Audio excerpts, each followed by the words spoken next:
সকাল থেকেই ঝুম বৃষ্টিতে ভিজছে ঢাকা। এতে কমেছে গত কয়েকদিনের তাপপ্রবাহের প্রভাব।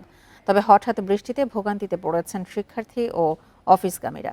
এ বিষয়ে আরো জানাতে আগারগাঁও থেকে যোগ দিচ্ছেন সহকর্মী খালেদ রায়হান। রায়হান, আজকে সকাল থেকে আমরা ঝুম বৃষ্টি দেখতে পেয়েছি। আবহাওয়া অফিস থেকে সবশেষ কি তথ্য জানানো হয়েছে?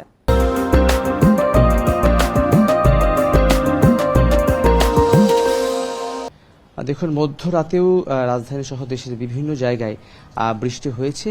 সেটি গত ২০ মিনিট আগ পর্যন্ত কিন্তু বৃষ্টি হয়েছে। আমি এখন রয়েছি আগারগাঁওয়ে আবহাওয়া অফিসে রয়েছি, এবং আবহাওয়া অফিস থেকে যেটি বলা হচ্ছে মূলত মৌসুমি বায়ুর প্রভাবেই কিন্তু এই বৃষ্টি হচ্ছে, এবং গত ২৪ ঘন্টায় বিশেষ করে গত ভোর ৬টা থেকে আজকে ভোর ৬টা পর্যন্ত ২৪ ঘন্টায় খুলনা, বরিশাল, চট্টগ্রাম, ময়মনসিংহ সহ বেশ কিছু জায়গায় কিন্তু ভারী বৃষ্টিপাত আসলে রেকর্ড করা হয়েছে, এবং কিছু কিছু জায়গায় অতি ভারী বৃষ্টিপাতও রেকর্ড করা হয়েছে। আবহাওয়া অফিস যেটি বলছে যে আজকে সারাদিনই থেমে থেমে কিন্তু বৃষ্টি হবে। রাজধানী সহ সারা দেশেই মূলত এই বৃষ্টি হবে, এবং তারই সঙ্গে আগামীকালকেও বৃষ্টি হওয়ার সম্ভাবনা রয়েছে। যেমনটি বলছিলেন যে গত কয়েকদিন কিন্তু গরমের একটি তীব্রতা ছিল, যেটি আজকে বৃষ্টি হওয়ার কারণে সেটি কিন্তু কমেছে, এবং ইতিমধ্যে আবহাওয়া অফিসের পক্ষ থেকে জানানো হয়েছে যে সমুদ্র বন্দর সমূহকে, যে 4টে সমুদ্র বন্দর রয়েছে প্রত্যেকটিকেই কিন্তু ৩ নম্বর যে সতর্কতা সংকেত রয়েছে